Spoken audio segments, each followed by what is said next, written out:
आज मैं आपको ये बताऊंगा कि वेरिफिकेशन ऑफ F बराबर R/2 फॉर स्फेरिकल मिरर, ठीक ना। गोलीय दर्पण के लिए F बराबर R/2 सूत्र का सत्यापन। एक बात आपको समझ में आ जाना चाहिए कि F बराबर R/2 जो सूत्र लिखा गया है केवल किसके लिए लागू होगा, जब दर्पण का द्वारक छोटा होगा, ठीक ना। जब दर्पण का द्वारक एपर्चर जो होगा उसका छोटा होगा। एपर्चर मतलब होगा कोई दर्पण बड़े साइज का होगा, कोई छोटे साइज का होगा। तो जो उसका ये वाला पोर्शन होता है, ये अगर ये बड़ा है तो इसका मतलब उसका द्वारक बड़ा है, ठीक ना, क्योंकि वो बड़े व्यास से काटा गया होगा, जिस गोले से निकाला गया उसका व्यास बड़ा होगा, ठीक ना। अगर ये छोटा है तो इसका मतलब उस जिससे काटा है उसका एपर्चर छोटा होगा, ठीक ना। तो जो छोटा द्वारक होगा यह बराबर R/2 सूत्र का सत्य यह बराबर R/2 केवल उसी के लिए सत्य होगा, चाहे यह बराबर R/2 बोलो चाहे R बराबर 2F बोलो, और केवल उसी के लिए सत्य होगा, सब दर्पण के लिए लागू नहीं होगा, ठीक ना। छोटे द्वारक वाले दर्पण के लिए ये फार्मूला लागू किया जाएगा। जो बड़े द्वारक के दर्पण होते हैं उनका जो फार्मूला होता है वो इस प्रकार से नहीं होता F बराबर R/2, बल्कि उससे उसका फार्मूला अलग होता है, ठीक ना। तो उस वाले उसका जो मतलब फार्मूला है उस पर न्यूमेरिकल आपके सिलेबस में नहीं है, वो नीट और IIT लेवल के जो क्वेश्चंस होते हैं उसमें जो होते हैं और उसमें सॉल्व किया जाता है, ठीक ना। इसलिए मैं उसकी चर्चा यहाँ पर नहीं कर रहा हूँ, बस केवल मैं आपको ये बताऊंगा कि अवतल दर्पण की मदद से बराबर R/2 सूत्र का सत्यापन। चलो इसको देखते हैं। यहाँ पर एक मिरर देख रहे हो, M1 M2 एक मिरर है जिसका मध्य बिंदु जहां तक पेंट किया उसका मिडिल पॉइंट है ध्रुव, और ये एक प्रिंसिपल एक्सिस है, x डैश यहाँ पर प्रिंसिपल एक्सिस खींचा गया है। इस पर एक रेज इंसिडेंट करवाया गया, OE एक किरण इंसिडेंट करवाया गया। जब विकिरण इंसिडेंट हुआ तो यहाँ से रिफ्लेक्ट होकर जहां से समांतर मुख खच गए, परावर्तन पश्चात मुख फोकस से गुजर गया, तो मुख फोकस से इसको दिखा दिया गया। और एक बात आपको पता होना चाहिए कि अभिलंब क्या होता है। अभिलंब का मतलब ये होता है कि जो उसका सेंटर है, ठीक ना, जो जिस गोले मतलब जो ये दर्पण देख रहे हो इसका जो सेंटर ऑफ कर्वेचर वक्रता केंद्र है उसको आप दर्पण से मिला दीजिए, मिलाने वाली जो रेखा होती है वो हमेशा क्या बनती है, अभिलंब बनती है, ठीक ना। ये वाली लाइन हमेशा क्या कहलाती है, गोलीय दर्पण केस में ये बात हमेशा आपको याद रखना हो, ये चीज जो होता है हमेशा क्या बनता है, अभिलंब होता है, ठीक ना। ये वाला पार्ट क्या होगा, अभिलंब कहलाएगा। समतल दर्पण केस में ये जानते हो जहां पर किरणें आपतित हो रही होती हैं, यहाँ पर अगर ऐसे आकर किरण यहाँ पर आपतित हुई तो यहाँ से सतह के लंबवत एक रेखा खींचते हो, इसका नाम हो जाता है नॉर्मल, ये वाली लाइन नॉर्मल कहलाती है। लेकिन गोलीय दर्पण के केस में अगर वो दर्पण गोलीय होगा तो गोलीय दर्पण केस में एक बात याद रख लेना होगा कि अगर वो गोलीय दर्पण है जिस बिंदु पर प्रकाश किरणें आपतित हो रही हैं, जैसे यहाँ पर आपतित हो रही हैं, तो उस बिंदु पर आप एक स्पर्शी खींच दीजिए, यहाँ पर एक स्पर्शी खींच दोगे और उस स्पर्शी पर जो रेखा लंब होगी वही अभिलंब कहलाएगी। तो यहाँ पर अगर ये खींचे हो तो इसका वक्रता केंद्र यहाँ कहीं पर होगा। और आपने हाई स्कूल के सिलेबस में पढ़ा होगा कि स्पर्शी जो स्पर्श रेखा होती है उस पर जो त्रिज्या जो होती है लंब होती है, ठीक ना। जो त्रिज्या होती है उस पर क्या होती है, हमेशा लंब होती थी। स्पर्शी खींचेंगे और स्पर्शी पर जब लंब खींचोगे तो कहां से पास आउट होगा, सेंटर से पास आउट होगा, और यहाँ का एंगल क्या बन जाएगा, 90 डिग्री बन जाएगा। इसलिए गोलीय दर्पण केस में हमेशा अभिलंब जो होता है वक्रता केंद्र से खींचा हुआ दर्शाया जाएगा, ठीक ना। क्योंकि हाई स्कूल के सिलेबस में आपने इसको पढ़ा होगा, वक्रता केंद्र से स्पर्शी को जो रेखा मिलाया जाता है, यहाँ पर जो एंगल बनता है सेंटर से इसको मिलाते हैं स्पर्शी वाली लाइन को, तो यहाँ पर जो एंगल बनता है वो 90 डिग्री होता है, ठीक ना। जिसे आप लंब बोलते थे, यहाँ पर क्या बोल रहे हो, अभिलंब बोल रहे हो, क्योंकि यहाँ पर किरण भी वहीं पर आकर के इंसिडेंट हो रहा है, ठीक ना। तो बस यही इतना बात इसमें था। अब चलो देखते हैं बराबर R/2 सूत्र का सत्यापन। बस इसमें केवल एक नियम एक बार लगाना है, परावर्तन का नियम, ठीक ना। परावर्तन का नियम पहला पॉइंट होगा जो इसमें लगा करके जिसको उसी की मदद से सॉल्व किया जाएगा। तो इसका प्रूफ देखो, प्रूफ कैसे करोगे, तो प्रूफ के लिए यही देखा जाएगा, देख रहे हो जो कोण ये बनेगा, सपोज कर ये कोण थीटा है तो ये कोण भी थीटा बन जाएगा, क्योंकि ये अभिलंब है, ये आपतित किरण अभिलंब के मध्य बना हुआ कोण आपतन कोण, और ये परावर्तित किरण है जो ए बी यहाँ पर दर्शाया गया परावर्तित किरण है, और अभिलंब सी ये अभिलंब है, इनके मध्य का जो कोण होगा ये वाला थीटा, ये क्या कहलाएगा, परावर्तन कोण। और परावर्तन का नियम है कि आपतन कोण सदैव परावर्तन कोण के बराबर होता है। तो यहाँ आप लिखोगे एंगल OAC, एंगल OAC बराबर एंगल CAB, हाँ एंगल CAB लिखो या CAF लिखो, कोई इसमें दिक्कत नहीं है। बराबर क्या लिख देंगे, थीटा लिख देंगे। यहाँ क्यों, यहाँ आपको लिखना होगा परावर्तन के नियम से, यहां लिख देना होगा परावर्तन के नियम से, ऐसा हो गया है, परावर्तन के नियम से ऐसा हो गया है। इसको हम इक्वेशन मान लेंगे फर्स्ट, ठीक ना, इक्वेशन नंबर 1 मान लिया जाएगा। दूसरा चीज ये देखना होगा कि जो कोण यहाँ थीटा बना हुआ है वही कोण यहाँ भी बन जाएगा। अगर ये थीटा है तो ये कोण भी थीटा होगा।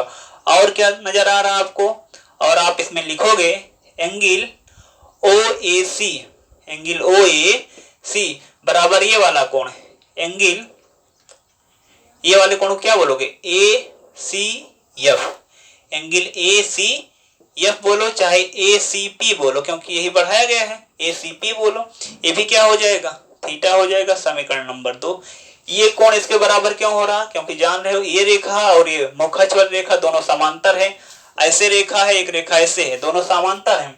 और एक तिर्यक रेखा है, ऐसे तिर्यक रेखा जो अभिलंब है यहाँ तिर्यक रेखा बन रही है, इस वाले में तिर्यक रेखा बन रही है। और पढ़े हो तिर्यक रेखा जब हो गए, जब दो समांतर रेखा को कोई तिर्यक रेखा काटती है तो उसके एकांतर कोण बराबर होते हैं, ये एकांतर कोण हो गए। या ऐसा समझ जाओ जब जेड जैसा फिगर बने ये कोण हमेशा बराबर होता है। तो जेड जैसा फिगर ये देख रहे हो बना हुआ है, इसलिए ये दोनों एंगल आपस में क्या हो जाएंगे, इक्वल हो जाएंगे, ठीक ना।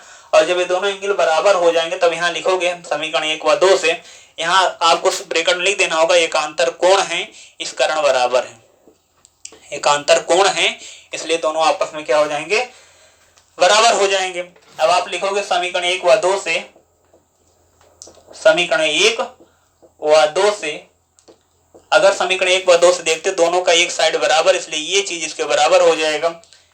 1 व 2 से angle CAB equal to angle AC, यहाँ पर ये इसको लिखो चाहे इसको लिखो कोई दिक्कत नहीं है, ठीक ना, दोनों आपस में बराबर, क्योंकि दोनों के पक्ष बराबर है। तो ये मान तो कोई बराबर कर दोगे, एक पक्ष बराबर से दूसरा पक्ष भी बराबर हो जाएगा। तो ये चीज मिल गया, जो ये चीज मिला इसको मैं मान लेता हूँ इक्वेशन नंबर 3, ये इक्वेशन नंबर 3 हो गया। थोड़ा इसको ध्यान समझिए, ये जो दोनों एंगल बन रहे हैं, एक एंगल C है, एक एंगल A है, एक एंगल C है। ध्यान से देखिए तो एक त्रिभुज है ACF, एक त्रिभुज है और उस त्रिभुज के ये दोनों बराबर कोण हैं। एक कोण ये वाला है CAF, ठीक ना, एक कोण क्या है CAB लिखा गया ना, CAF लिखो चाहे CAB लिखो, उससे कोई प्रॉब्लम नहीं होता। इसको आप ऐसा भी लिख सकते हो C, इसी को आप ऐसा समझ जाओ, चाहे यहां तक लिखो चाहे यहां तक लिखो, उससे कोई प्रॉब्लम नहीं है। CAF चाहे ऐसा लिखो चाहे ऐसा लिखो, ये दोनों बराबर हो गए। और किसी भी त्रिभुज में अगर दो कोण बराबर हो जाते हैं तो उनकी सम्मुख भुजाएं भी क्या हो जाती हैं, बराबर हो जाती हैं। ये कोण बराबर है तो इस छोटे से त्रिभुज जो ACF त्रिभुज है, दो कोण बराबर हो गए तो इनके सम्मुख भुजाएं भी बराबर होंगी। तो इस कोण के सामने की भुजा यहाँ लिखोगे त्रिभुज, ठीक ना, यहाँ लिखा जाएगा त्रिभुज ACF में, ACF में दोनों कोण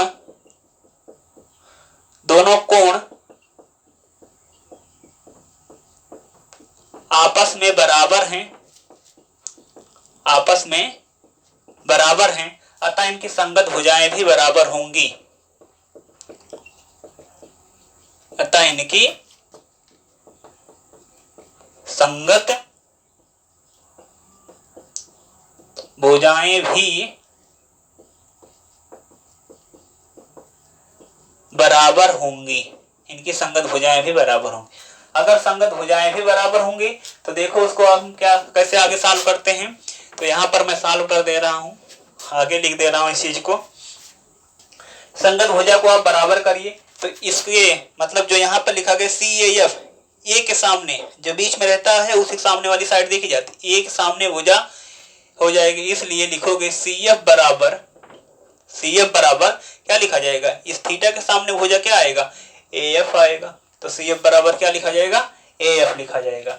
अब यहीं पर जो कहा गया दर्पण का द्वारक छोटा होता है, उसी के मदद से AF को लिखा जाए, चाहे AF लिख लो चाहे यहाँ पर PF लिख लो, दोनों चीजें बराबर उसी कारण से होते हैं। क्यों, थोड़ा सोचो, अगर ये दर्पण का द्वारक इतना है तो ये पॉइंट यहाँ है, ये पॉइंट अलग है, लेकिन अगर द्वारक इतना है, द्वारक अगर कम हो जाएगा, द्वारक मतलब ये और बैंड हो जाए, अगर और झुकेगा तो ये पॉइंट ये चीज छोटा हो जाएगा, यहाँ आ जाएगा, और झुक जाएगा तो यहाँ आ जाएगा, क्योंकि कोई चीज ऐसे बड़ा है वो छोटा होता जा रहा है, ठीक ना। ऐसे है वो छोटा होगा तो मतलब उसमें वक्रता ज्यादा आ जाएगी, और छोटा होगा तो और वक्रता आ जाएगी, और छोटा होगा तो और वक्रता आ जाएगी। जैसे जैसे वक्रता बढ़ती जाती है वक्रता त्रिज्या घटती जाती है। तो इस बात को आपको याद रखना, वक्रता बढ़ने से वक्रता त्रिज्या जो होती है घटती जाती है।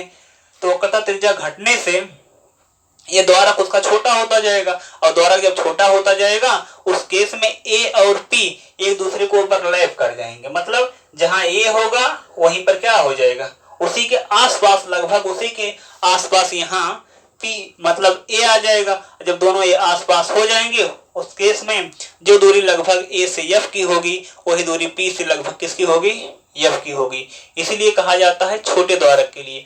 अब यहाँ लिखोगे जब दर्पण का द्वारक छोटा होता है तो सी एफ जो होगा, सी एफ बराबर हम क्या लिखेंगे, ए एफ नहीं लिखेंगे बल्कि हम क्या लिख दे रहे हैं, पी एफ लिखेंगे। यहाँ लिख देंगे चूंकि A F approximately equal to P F. C F लगभग किसके बराबर होता है, पी एफ के बराबर होता है जब, यहाँ लिख दोगे जब दर्पण का द्वारक छोटा होता है।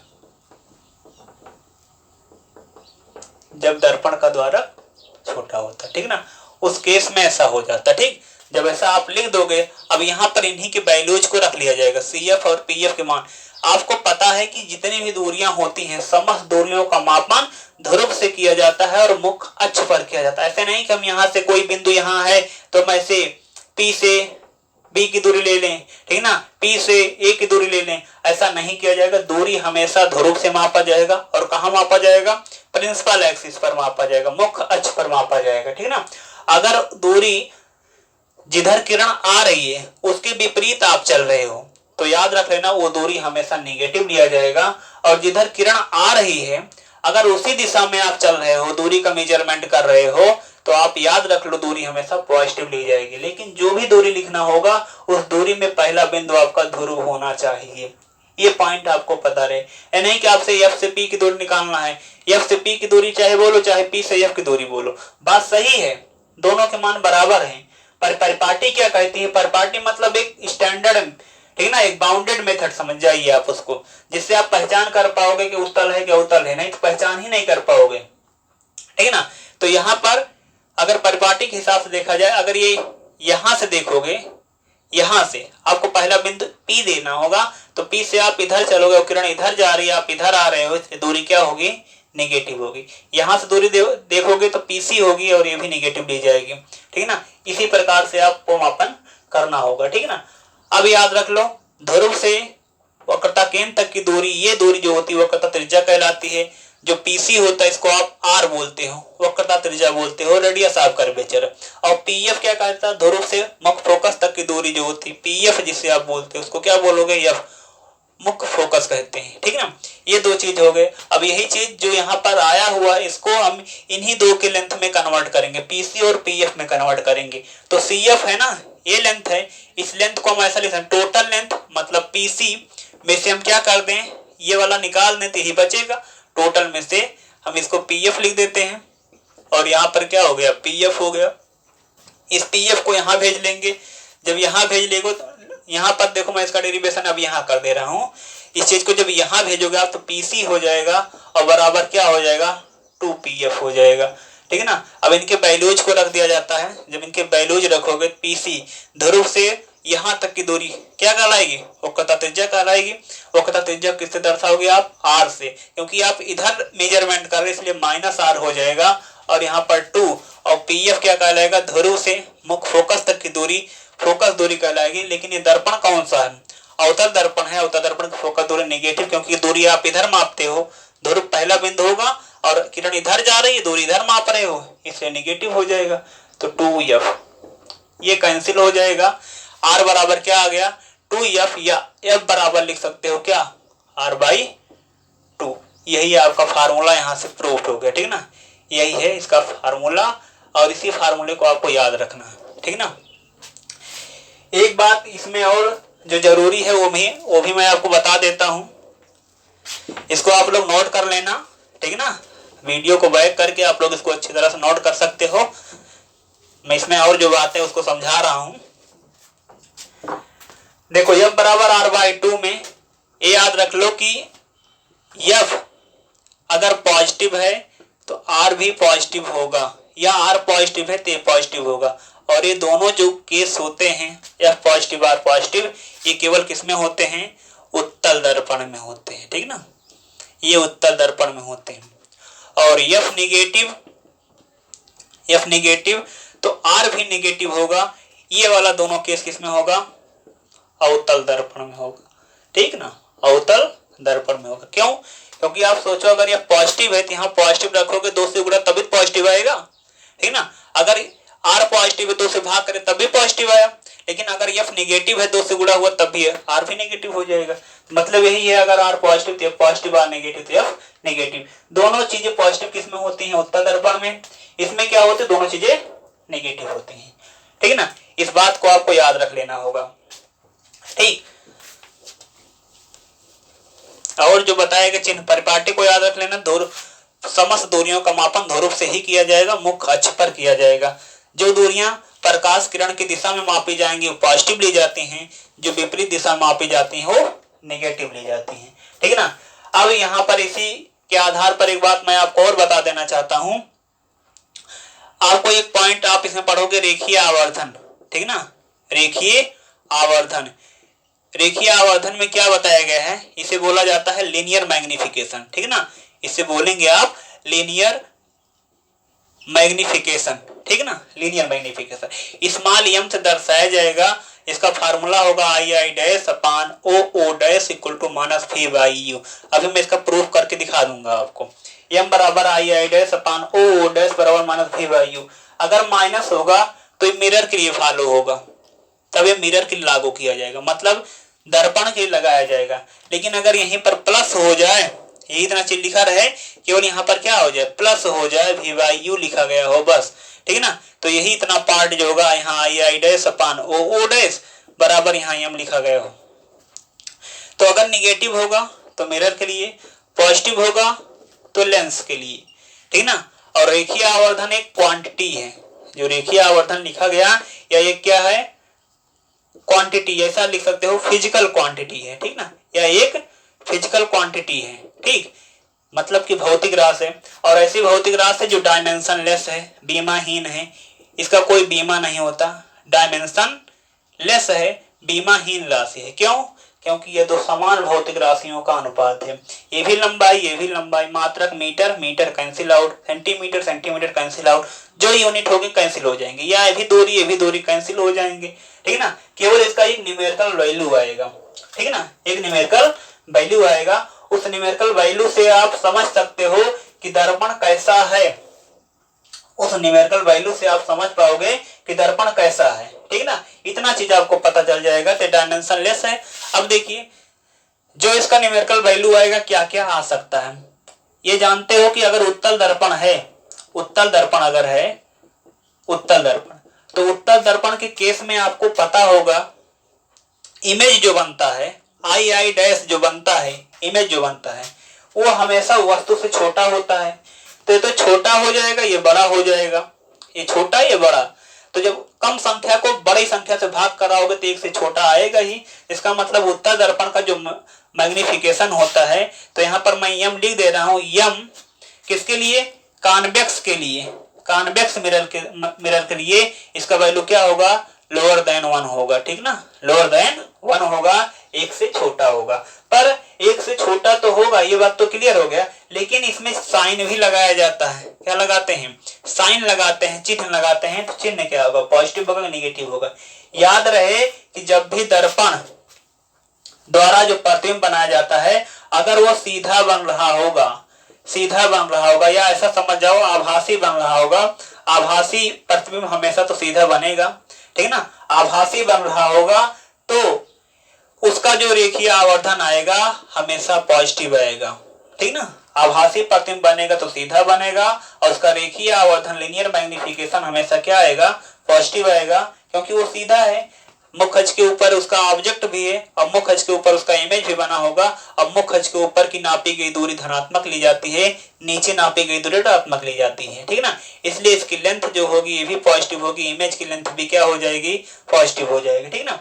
और अगर इमेज जो आपका बन रहा है, अगर वो वास्तविक बन रहा है, रियल इमेज बन रहा है, तो रियल इमेज हमेशा जो होता है इन्वर्टेड होता है, उल्टा होता है। जब इन्वर्टेड होगा इसका मतलब ऑब्जेक्ट अगर यहाँ पर है तो इमेज यहाँ नीचे बनेगा, ठीक ना। और जब इमेज नीचे बन जाएगा उस केस में, इमेज जब नीचे बन गया उसमें ये चीज आपका पॉजिटिव होगा और ये चीज क्या होगा, नीचे वाली एक पॉजिटिव होगा एक नेगेटिव, तो नीचे ये नेगेटिव हो जाएगा, ये पॉजिटिव आंसर करोगे तो आएगा नेगेटिव। इसका मतलब जो ये आएगा यम कानकेव के लिए अगर देखा जाए वो तो नेगेटिव आएगा और उसके लिए क्या आएगा, पॉजिटिव आएगा, ठीक है ना, पॉजिटिव आएगा। और एक ये चीज क्योंकि इमेज छोटा बनता है इसलिए एक से छोटा होगा, प्लस यहाँ पर एक लिखोगे।